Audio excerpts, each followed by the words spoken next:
नमस्कार साथियों और प्यारे बच्चों, स्वागत है आपका मेरे चैनल में। तो दोस्तों, हम जो है कि कक्षा 8 के गणित जो एनसीईआरटी बुक है उसकी प्रश्नावली 12.1 के प्रश्न नंबर 2 तक कर चुके हैं कंप्लीट। वीडियो का लिंक डिस्क्रिप्शन बॉक्स में दे रखा है या आप वीडियो प्लेलिस्ट में जाकर के भी देख सकते हैं। आज हम इस वीडियो में कंप्लीट करेंगे प्रश्न नंबर 3। तो चलिए शुरू करते हैं। प्रश्न नंबर 3 क्या कहता है?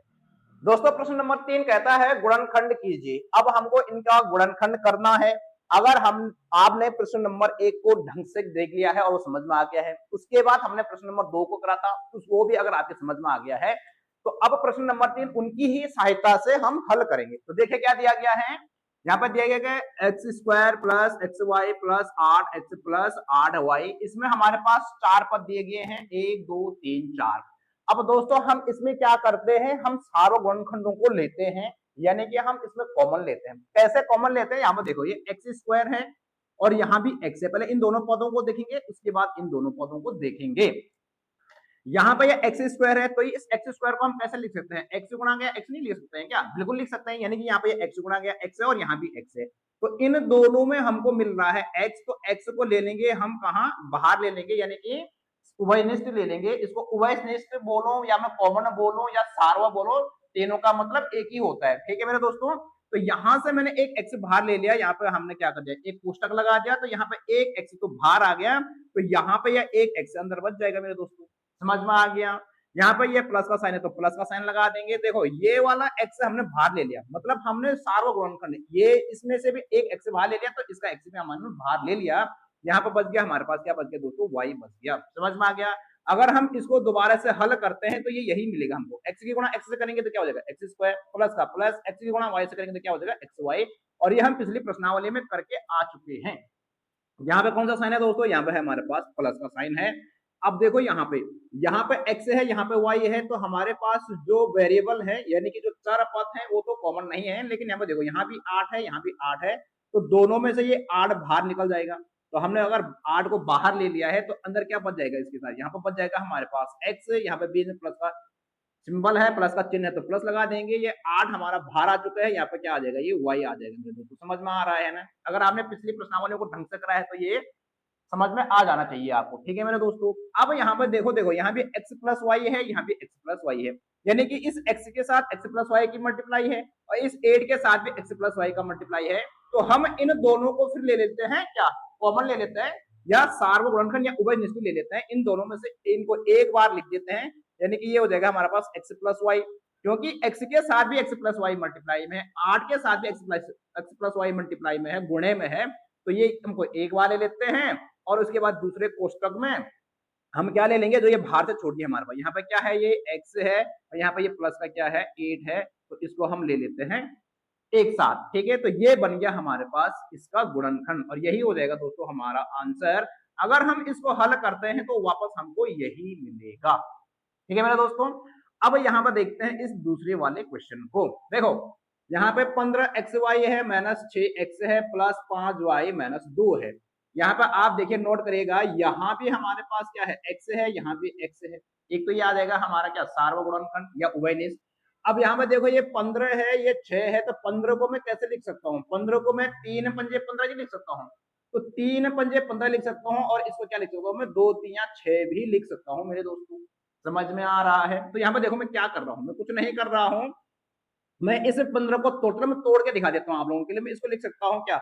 3 गुणा गया 5, और यहाँ पे क्या हो जाएगा? ये गुणा गया x और गुणा गया y। ठीक है, जरा तोड़ के दिखा रहा हूँ मैं आपको। और माइनस को, इसको मैं लिख सकता हूँ क्या? 3 गुणा गया 2, इस 6 को लिख सकता हूँ मेरे दोस्तों, और इसको मैं क्या लिख सकता हूँ? यहाँ पे x लिख सकता हूँ। यहाँ पे मैं क्या कर रहा हूँ, इसको यहाँ पे कुछ नहीं है, तो ये 5 गुणा गया, क्या लिख रहा हूँ मैं? y लिख रहा हूँ यहाँ पे, और यहाँ पे माइनस इस 2 को क्या लिख रहा हूँ मैं? इस 2 को 2 ही रहने देते हैं। समझ में आया? अब देखो दोस्तों, ध्यान से देखो, यहाँ पे भी 3 है, यहाँ पे भी 3 है, तो एक तो 3 आ जाएगा हमारा क्या? कॉमन या उभयनिष्ठ आ जाएगा। अब यहाँ पे हमारे पास x है, यहाँ भी हमारे पास क्या है? x, तो इसके साथ साथ एक x भी आ जाएगा हमारा उभयनिष्ठ या बाहर आ जाएगा। अब अंदर क्या बचा हमारे पास? अंदर बच गया हमारे पास यहाँ पे 5 और y, तो इसको हम अंदर ले लेंगे 5y। बीच में कौन सा साइन है? माइनस का साइन है, तो माइनस लगा देंगे। देखो 3 और x, ये 3x तो बाहर आ गया, यहाँ पे बच जाएगा हमारे पास क्या? यहाँ पे बच जाएगा हम दोस्तों हमारे पास 2। समझ में आया? बहुत बढ़िया। वैसे ये स्टेप करने की जरूरत नहीं है, आपको समझ जाना चाहिए, क्योंकि प्रश्न नंबर 1 और प्रश्न नंबर 2 इसी से संबंधित है। अब यहाँ पे बीच में कौन सा साइन है, यहाँ पे माइनस का साइन है, ठीक है, सॉरी यहाँ पे प्लस का साइन है, ये वाला हो गया हमारा सॉल्व। अभी इसकी बारी है, तो प्लस है। अब यहाँ पे देखो, यहाँ 5y है, यहाँ पे क्या है, यहाँ पे कुछ भी हमारा कॉमन नहीं है। तो दोस्तों जहां पे कुछ भी कॉमन नहीं होता है वहां पर हमको लेना है एक। क्या लेना है बोलो, एक। क्या लेना है बोलो, एक। तो यहाँ पे आ जाएगा हमारे पास एक, यहाँ पे हो जाएगा ये 5y और माइनस यहाँ पे क्या हो जाएगा 2। अब एक क्यों आएगा, इन दोनों को देखो यहाँ पे ध्यान से, 5y है, यहाँ पे क्या है, ये माइनस 2। इस 5y को मैं एक गुणा गया 5 गुणा गया y नहीं लिख सकता हूँ, लिख सकता हूँ मेरे दोस्तों। अब इस दो को कैसे लिख सकता हूँ मैं, 2 गुणा गया 1। तो यहाँ पे देखो, यहाँ पे एक और यहाँ पे भी एक, तो एक हमने जो है कि क्या कॉमन ले लिया, तो यहाँ पे क्या बच गया 5y माइनस 2। ठीक है मेरे दोस्तों, आपको इसका बहुत ध्यान रखना है, जिसका कॉमन कुछ नहीं आएगा, जिसका उभयनिष्ठ कुछ आएगा, उसका उभयनिष्ठ आ जाएगा हमारे पास एक। अब देखो यहाँ 5y माइनस 2 हो गया, यहाँ भी 5y माइनस 2 हो गया, ये आ जाएगा एक साथ, यानी कि 5y माइनस 2, क्योंकि x 3x की गुणा 5y माइनस 2 से है और एक की गुणा जो है कि 5y माइनस 2 से है, तो यानी कि इसकी गुणा भी 5y माइनस 2 से है, इसकी गुणा भी 5y माइनस 2 से है, तो दोनों को कर लेंगे हम एक साथ और इन दोनों में से एक ले लेंगे एक बार। दूसरे कोष्टक में हमारा आ जाएगा यहाँ पे 3x, यहाँ पर प्लस का क्या आ जाएगा 1, और यही हो जाएगा दोस्तों हमारा आंसर। उम्मीद करता हूँ ये समझ में आया होगा, मैंने यहाँ पे तोड़ के दिखा दिया, वैसे आप यहाँ से डायरेक्ट इस स्टेप को भी कर सकते हैं। इसके बाद अगले पेज पे करते हैं इसके अगले भाग। प्रश्न नंबर 3 का तीसरा भाग दिया गया है, A X plus B X minus A Y minus B Y. तो ये बहुत आसान है, देखो यहाँ भी x है, यहाँ भी x है, तो x को ले लेंगे हम उभयनिष्ठ, यानी कि बाहर ले लेंगे, इसको कॉमन ले लेंगे। यहाँ पे क्या बचा हमारे पास a, यहाँ पे प्लस आ गया, ये x बाहर आ गया हमारे पास, यहाँ पे प्लस क्या बचा हमारे पास b, और ये x हमने ले लिया कॉमन। ठीक है, अब यहाँ पे ध्यान से देखेंगे दोस्तों, यहाँ पे ध्यान से देखेंगे प्लस माइनस का मामला है। यहाँ पे देखो, यहाँ पे भी y है, यहाँ पे भी y है, साइन कौन सा है दोस्तों, माइनस है, माइनस। तो यहाँ पे हम क्या करेंगे, इस y को ले लेंगे दोस्तों कॉमन। अब देखो ध्यान से, यहाँ पे हम कोष्टक लगाएंगे, यहाँ पे आ जाएगा हमारे पास a। अब आपको क्या ध्यान रखना है, यहाँ माइनस है, जब हम कोष्टक लेते हैं तो अंदर का साइन बदल जाएगा, माइनस का क्या हो जाएगा दोस्तों, यहाँ पे प्लस हो जाएगा, क्योंकि माइनस और प्लस की गुणा करेंगे तो माइनस ही आएगा, और यहाँ पे भी हमको माइनस चाहिए, यहाँ पे भी माइनस, तो यहाँ का माइनस तो ले लिया। अब यहाँ हमको माइनस है, तो ब्रैकेट में हम इसको प्लस लेंगे और a प्लस क्या हो जाएगा, ये b हो जाएगा मेरे दोस्तों। नहीं आया समझ में, ध्यान से देखो। अब हम इस यहाँ पर देखो माइनस वाई, इसको a प्लस b करेंगे, इसको हल करेंगे अगर, तो माइनस प्लस का क्या हो जाएगा, माइनस y गुणा गया a, क्या हो जाएगा, ये a y हो जाएगा मेरे दोस्तों। अब यहाँ पे माइनस है, यहाँ पे प्लस है, तो प्लस माइनस का क्या हो जाएगा माइनस। अब यहाँ पे y की गुणा b से करेंगे तो ये क्या हो जाएगा by। तो क्या हमको a minus A Y minus B Y, ये मिला नहीं मिला इसको हल करके, अरे मिला नहीं मिला इसको हल करके। तो आप ध्यान रखेंगे, जब यहाँ पे हमारे पास माइनस का साइन हो यहाँ पे, और यहाँ पे हम माइनस ले लेते हैं, तो अंदर का साइन हमारा ब्रैकेट लेंगे तो बदल जाएगा। दूसरा ध्यान क्या रखना है कि हमारे पास जो हम कॉमन लेकर के जब हम ब्रैकेट के अंदर जो पद रखते हैं वो दोनों जगह बराबर एक जैसे आना चाहिए, सेम आना चाहिए, कि यहाँ पे a प्लस बी है तो यहाँ पे a प्लस बी ही आना चाहिए, ऐसे करके आप इसको समझ सकते हैं। अब देखो यहाँ पे a प्लस बी आ गया, यहाँ पे a प्लस बी आ गया, तो इसको ले लेंगे एक कोष्टक में, a प्लस बी हमने ले लिया कॉमन। यहाँ पे क्या बच गया दोस्तों, हमारे पास दूसरा कोष्टक बना देंगे, यहाँ पे बच गया हमारे पास x, यहाँ पर बच गया हमारे पास माइनस का y, और इसको रख देंगे हम एक कोष्टक में। ये हो गया हमारा क्या उत्तर। ध्यान रखेंगे यहाँ पे ये क्या हो गया, ठीक है। अगर यहाँ माइनस बार आता है, कोष्टक लगाते हैं, तो अंदर का साइन चेंज हो जाएगा, माइनस होगा तो यहाँ प्लस हो जाएगा, प्लस होगा तो यहाँ क्या हो जाएगा माइनस होगा, जब साइन यहाँ बाहर हमारा नेगेटिव हो।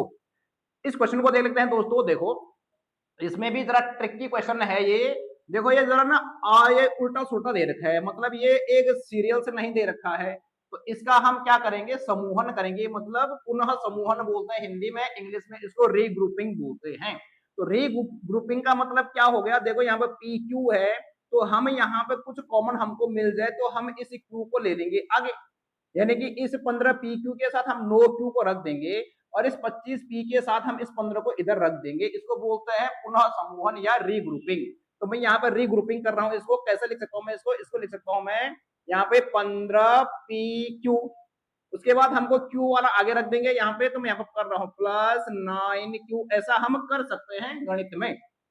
आगे मैं क्या लिख रहा हूँ दोस्तों, प्लस मैंने लिख दिया यहाँ पे 25 पी, और जो ये 15 था इसको मैं यहाँ लास्ट में लिख दे रहा हूँ, यहाँ पे ये हो गया हमारे पास 15। ऐसा हम कर सकते हैं, इसको पुनः समूहन बोलते हैं या रीग्रुपिंग बोलते हैं।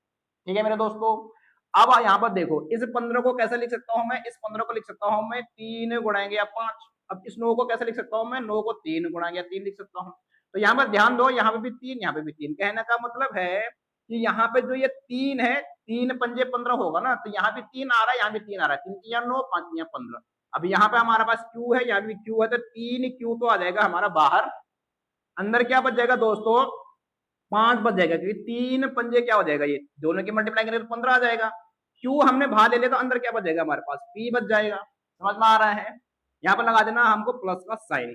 अब यहां से इस 3 को तोड़ दिया मैंने, सॉरी 9 को तोड़ दिया मैंने, 3 गुणा गया 3 में, तो एक 3 तो हमारा बाहर आ गया, तो एक 3 बच गया हमारे पास यहाँ पे। अब यहाँ पर हमने क्यू को बाहर ले लिया, तो ये बन जाएगा हमारा ब्रैकेट। समझ में आया। इसको हल करेंगे तो वापस यही मिल जाएगा मेरे दोस्तों यहाँ पे। अब यहाँ पर देखो प्लस, अब इस 25 को कैसे लिख सकता हूँ मेरे दोस्तों में, इसको ऐसा लिख सकता हूँ कि 5 गुणा गया 5, और इस 15 को कैसे लिख सकता हूँ, 5 गुणा गया 3 लिख सकता हूँ ना, हमने प्रश्न नंबर 1 में करा था। तो अब देखिए यहाँ पे एक 5 हम क्या ले लेंगे, यहाँ पे बाहर ले लेंगे, और बाकी कुछ नहीं आएगा इसमें बाहर, तो यहाँ पर हम ब्रैकेट लगा देंगे। तो यहाँ पर क्या बच जाएगा, इसके साथ पी भी है ना, यहाँ पर पी देख लो। तो यहाँ पर हमारा जो ये 5 पी है, ये बच जाएगा हमारा कोष्ठक के अंदर 5 पी, 5 पंजे क्या हो जाएगा 25, और पी का पी। यहाँ पर हम कर क्या किया प्लस। अब यहाँ पे हमने जो ये 5 है ना, ये बाहर ले लिया, इस 15 को मैंने 5 गुणा गया 3 लिख दिया, तो ये 5 तो आ गया हमारे पास बाहर, अंदर क्या बच गया हमारे पास 3, तो यहाँ पर हम ले लेंगे यहाँ पे क्या 3। इसको हल करेंगे तो सेम यही आएगा। अब दूसरी कंडीशन कैसे पहचाने कि हम क्वेश्चन सही कर रहे हैं नहीं कर रहे हैं, कि हमारा जो कोष्ठक के अंदर आएगा, तो यहाँ भी और यहाँ भी एक जैसे पद आने चाहिए, प्लस में या माइनस में भी सेम होना चाहिए। तो 5p + 3, 5p + 3, इसका मतलब हम ये सही कर रहे हैं।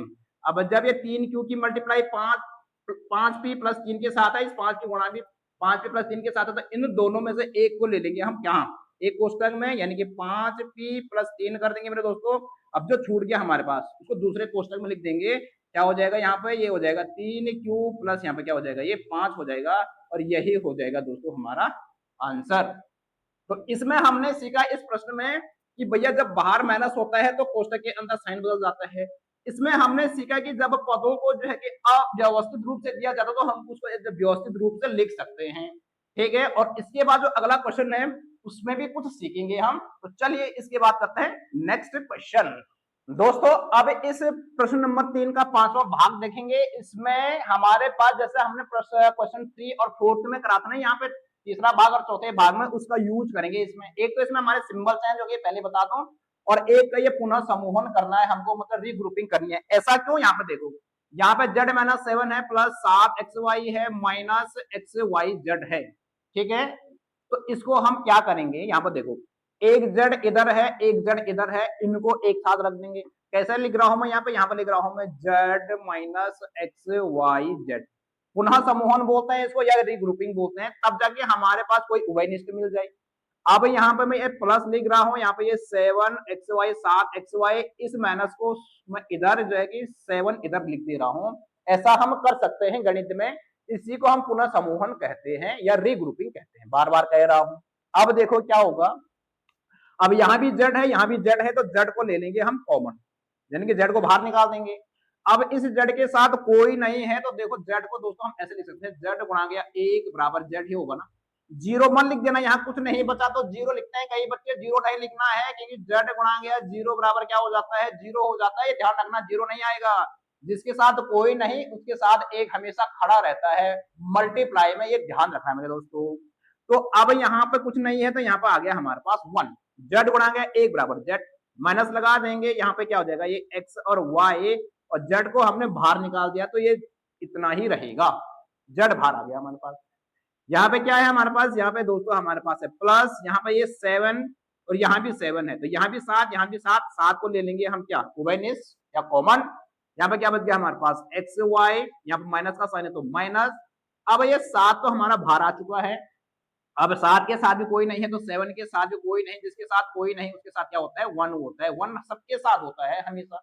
जरूरत पड़ने पर हम 1 का इस्तेमाल करते हैं, अगर जरूरत नहीं पड़ती तो नहीं करते हैं। यहाँ पर हमको 1 की जरूरत है तो 1 का हम इस्तेमाल करेंगे। 7 गुणा 1 लिख सकते हैं 7 को, तो यहाँ पे कुछ नहीं है, तो क्या है यहाँ पे 1 है मेरे दोस्त। समझ में आ रहा है, उम्मीद करता हूँ आ रहा होगा। अब फिर यहाँ पर और गड़बड़ है, क्या गड़बड़ है यहाँ पर देखो एक माइनस एक्स वाई, यहाँ पर एक्स वाई माइनस एक, यहाँ एक प्लस का है, यहाँ एक माइनस का है, यहाँ एक्स वाई माइनस का है, यहाँ एक्स वाई प्लस का है। तो अब इसमें हमारे पास जो यहाँ पे ये ब्रैकेट के अंदर आएंगे ना वो सेम आना चाहिए। मतलब ये माइनस का वन है तो यहाँ पे माइनस का वन ही होना चाहिए, या यहाँ प्लस का वन है तो यहाँ भी प्लस का वन ही होना चाहिए, यहाँ माइनस का एक्स वाई है तो यहाँ भी माइनस का ही होना चाहिए, प्लस का नहीं होना चाहिए। तो इसके लिए अभी अभी इससे जो चौथे भाग में हमने करा था कि अगर हम बाहर का साइन चेंज कर दें तो अंदर का सिंबल भी चेंज हो जाता है। ये ध्यान रखना, ऐसा हम कर सकते हैं, उससे हमारे समीकरण में कोई फर्क नहीं पड़ता है। क्या कह रहा हूं यहाँ पर देखो, मैं इसको ऐसा लिख सकता हूं कि z एक माइनस एक्स वाई, यहाँ पे हमने कुछ नहीं करना है, यहाँ पे इस बाहर वाले साइन को मैं चेंज कर रहा हूं। देखो मैं इसको -7 लिख दे रहा हूं तो अंदर का मामला भी चेंज हो जाएगा। ये एक्स वाई किस में था, प्लस में था, तो ये माइनस का एक्स वाई हो जाएगा मेरे दोस्तों, और ये माइनस का था तो ये प्लस का क्या हो जाएगा, ये 1 हो जाएगा। ऐसा होता है, क्यों होता है प्रूफ करके दिखा देता हूं मेरे दोस्तों। देखो इसको अगर हम हल करेंगे तो हमारे पास यही मिल जाएगा, क्या 7 की गुणा एक्स वाई से करेंगे तो ये तो हो जाएगा 7 एक्स वाई। अब ये भी माइनस है, ये भी माइनस में माइनस माइनस का क्या हो जाएगा दोस्तों, प्लस हो जाएगा। अब ये 7 की गुणा 1 से करेंगे तो 7 एकम 7 हो जाएगा, यहाँ माइनस है यहाँ प्लस है तो प्लस माइनस का क्या हो जाएगा, ये माइनस हो जाएगा। तो क्या हमारा ये वाला मिला नहीं क्या, जो हमने जो ग्रुपिंग करा था इसको 7 एक्स वाई माइनस 7 मिला नहीं मिला। तो यानी कि बाहर के साइन को हम चेंज कर देंगे तो अंदर के सिंबल को भी चेंज करेंगे तो कोई फर्क नहीं पड़ेगा। ये आपको सीखना है, समझना है, नहीं तो आप इसमें अटक जाओगे, भटक जाओगे। अब देखो हमारे पास यहाँ पे अब हम क्या कर सकते हैं, देखो इसमें और हम क्या कर सकते हैं कि इस ए को आगे लिख सकते हैं, अब इस एक्स वाई को पीछे लिख सकते हैं, कोई दिक्कत नहीं है इसमें। बस क्योंकि हमको एक माइनस एक्स वाई लिखना है, ये भी एक माइनस एक्स वाई आ ही गया, बस इस एक को आगे कर देंगे और एक्स वाई को क्या कर देंगे, पीछे कर देंगे। तो यहाँ पे ध्यान से देखना, मैं यहाँ पे कर रहा हूँ क्या, यहाँ पे मैं इस ए को आगे कर दे रहा हूँ और ये एक्स वाई यानी कि माइनस के एक्स वाई को मैं पीछे कर दे रहा हूँ। ये मैंने सिखा दिया कहां से आया। अब देखो हमारे पास सेम हो गई, ये कोई दिक्कत नहीं है। तो इसको ले लेंगे हम एक ब्रैकेट में, इसको हम एक ब्रैकेट में लेंगे दोस्तों। यहाँ पे जो है कि एक माइनस एक्स वाई ले लिया हमने एक ब्रैकेट में, दूसरे ब्रैकेट में जो छूट गया यहाँ पे क्या लेंगे हम, z-7, और यही आ गया हमारा आंसर। तो दोस्तों उम्मीद करता हूं कि आपकी ये समझ में आया होगा। अगर समझ में आया है तो वीडियो को लाइक और चैनल को जरूर सब्सक्राइब कर दो दोस्तों।